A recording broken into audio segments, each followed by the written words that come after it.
सबसे पहला सवाल ये है कि आजकल रिसेंटली मैं देख रही हूँ कि आप लोग अपना आईवीएफ और प्रेगनेंसी ब्लॉग डाल रहे हो। तो हमारे देश में बहुत सारी औरतें हैं जो इन सब चीजों को छुपाती हैं, इन सब चीजों से डरती हैं। तो किस चीज ने आपको मोटिवेट किया कि आप इसके बारे में ब्लॉग बनाओ, इस प्रोसेस को लोगों को? गए थे किसी हॉस्पिटल में, गए थे, वहाँ पे बहुत सारी लेडीज थी जिनको काफी 10-10 साल 15-15 साल से ना कंसीव नहीं हो पा रहा था। तो वो वहाँ मतलब ढूंढ रही थी ऐसी कोई जगह जहाँ से उनको एक आशा मिल जाए। तो मेरे दिमाग में भी ये थॉट आया कि चलो एक बार मैं भी सोचती हूँ प्रेगनेंसी के लिए। तो जब मैंने ये सोचा कि चलो मैं भी आईवीएफ के लिए ट्राई करती हूँ, तो मैंने ये सोचा कि अगर मेरे थ्रू किसी लेडी को एक बार फिर से माँ बनने की खुशी मिल पाए तो क्यों नहीं मैं अपनी पूरा एक्सपीरियंस उनके साथ शेयर करूँ। इसलिए जो भी आईवीएफ का प्रोसीजर था या जो डिसीजन मैंने लिया वो सब मैंने ब्लॉग्स में बताया, ताकि आगे लेडीज अगर ये प्रोसेस के लिए जाना चाहती है तो उनको थोड़ा इजी हो जाए। जो वो सोचती है कि नहीं हो पाएगा, करना चाहिए नहीं करना चाहिए, तो उनके लिए थोड़ा इजी हो जाएगा। इसीलिए मैंने इस आईवीएफ की जर्नी को छुपाया नहीं, सबके सामने बताया। Thank you Payal and thank you Kritika कि आपने इतना बोल्ड होके ये पूरी प्रोसेस रिकॉर्ड करी। आजकल की जो वुमेन है उन्हें चाहिए कि कोई इंस्पायर करे उन्हें, जो करना चाहती है लाइफ में वो करने के लिए। और मैंने आपकी इन वीडियोस के नीचे काफी नेगेटिव कमेंट्स भी देखे। ये कमेंट्स जब आप लोग शायद कंसीव करने की कोशिश कर रहे थे और कंसीव नहीं हो रहा था तो लोग आपको ब्लेम कर रहे थे कि आप जिम जाते हो, आपने अपना शरीर खराब किया है, इस वजह से आप कंसीव नहीं कर पा रहे हो। तो उन लोगों को आप क्या मैसेज देना चाहोगे? तो एक्चुअली उस टाइम पे जब हमें बहुत सारे क्वेश्चंस आ रहे थे कि हम जिम जा रहे हैं उसकी वजह से मैं कंसीव नहीं कर पा रही, क्योंकि ये चीजें लोगों के माइंड में आती है कि अगर आप प्रेगनेंसी के बारे में सोच रहे हो तो उस टाइम जिम छोड़ देना चाहिए। तो बट मेरे साथ ऐसा नहीं था। जब मैंने कंसीव करने का ट्राई करा तो मैंने उससे 1 महीना पहले अपना जो जिम है वो छोड़ दिया था, और डॉक्टर ने मुझे कहा था कि आपको मैं 6 मंथ्स दे रही हूँ, अगर आप ट्राई करते हो नेचुरली कंसीव करने का तो वेल एंड गुड, अगर नहीं हो पाएगा तो मैं आपके लिए भी आईवीएफ का सोचूंगी। क्योंकि हमारे दिमाग में ये चीज थी कि अगर पायल का आईवीएफ सक्सेसफुल हो जाता है तो मैं जाऊं, क्योंकि एक होता है ना कि हमें भी नहीं पता, हमारी भी लाइफ में फर्स्ट टाइम था जो कोई आईवीएफ करवा रहा था, तो बस यही था। बट फिर हुआ ऐसा कि मैंने नेचुरली कंसीव कर लिया तो आईवीएफ की जरूरत पड़ी नहीं। Very good. शरद आप? मेरे माइंड में सबसे एक अमेजिंग चीज यार मेरे को उन्होंने बताया कि आईवीएफ हमें कराना, मुझे एक्चुअली मुझे पता नहीं था कि क्या डिस्कवरी कौन क्या करेगा। वहां से कहीं ना कहीं मेरे को भी लगा कि हाँ शायद हम लोग भी इन फ्यूचर इस चीज को कर सकते हैं। मतलब एक मोटिवेशन मिला, सीरियसली टू बी ऑनेस्ट मेरे को तो मोटिवेशन मिला। और मेरे को भी ये माइंड में था कि हाँ इंसान को जो माइंड में चीजें रहती है दूसरा बंदे को इंस्पायर करता है, उस चीज को थोड़ा फॉलो करो। कहीं ना कहीं किसी ना किसी ब्लॉग के किसी ना किसी पार्ट में दिख जाता है कि हम कहाँ जा रही हैं। अगर हम ना भी बताएं नाम तभी लोगों को पता चल जाता है, जो आसपास लोग होते हैं।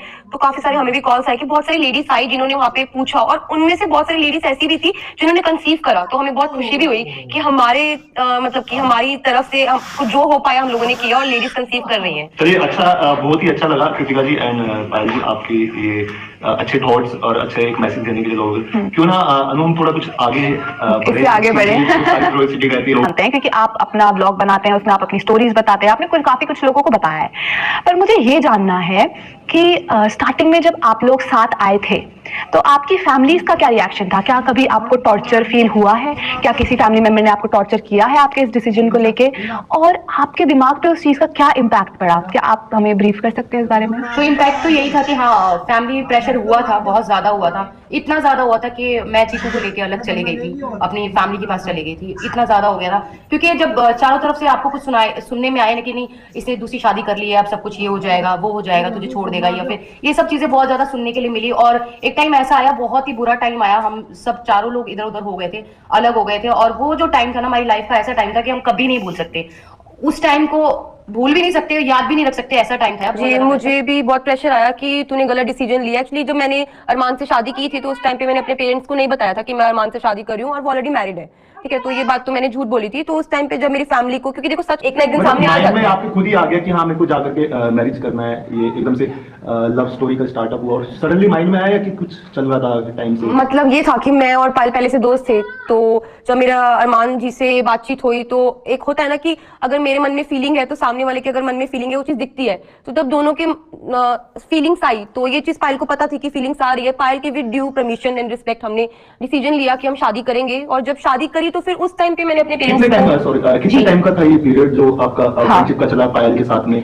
इस बीच का जो ड्यूरेशन था वो कितना था? देन आपको सडनली अरमान से प्यार हो गया, फिर आप उसको आगे बढ़ा पाए, ये पीरियड कितने टाइम का था बीच का? जो मेरा और पायल की फ्रेंडशिप तो काफी पुरानी है। और बाकी बात रही अरमान जी के साथ, तो मैं उनके साथ 6 से 7 दिन में शादी करी है। जिस दिन मैं उनसे मिली थी उसके 6 से 7 दिन बाद हमने शादी कर ली थी। 6 to 7 डेज में सच्चा प्यार हो गया। मतलब लाइफ है, ये भी एक इंसान मतलब सोच नहीं सकता। एक बंदा ये रहता है कि यार हम अगर किसी से मिलते हैं फर्स्ट इंप्रेशन हो जाता है। बचपन में हमें होता था जैसे क्लास में, वो तेरी भाभी है तू इसकी तरफ मत देखियो, ये भी मतलब एक बहुत बड़ी बात है कि आपने within a week decision लिया। और वो डिसीजन भी मतलब बहुत ज्यादा स्ट्रांगली था कि आपने डायरेक्टली उसको आसान नहीं था किया। और यही सेम कोइंसिडेंस पायल के साथ भी रहा। जब पायल अरमान से फर्स्ट टाइम मिली थी 2000 आई डोंट रिमेम्बर 2011 में जब पायल मान जी से फर्स्ट टाइम मिली थी तो same with in 6 to 7 days इन्होंने भी शादी कर ली थी। तो हम दोनों के अंदर जो सिमिलैरिटीज है ना इतनी ज्यादा है ना कि मतलब कहीं ना कहीं तो फिर भैया ये भगवान का ही है।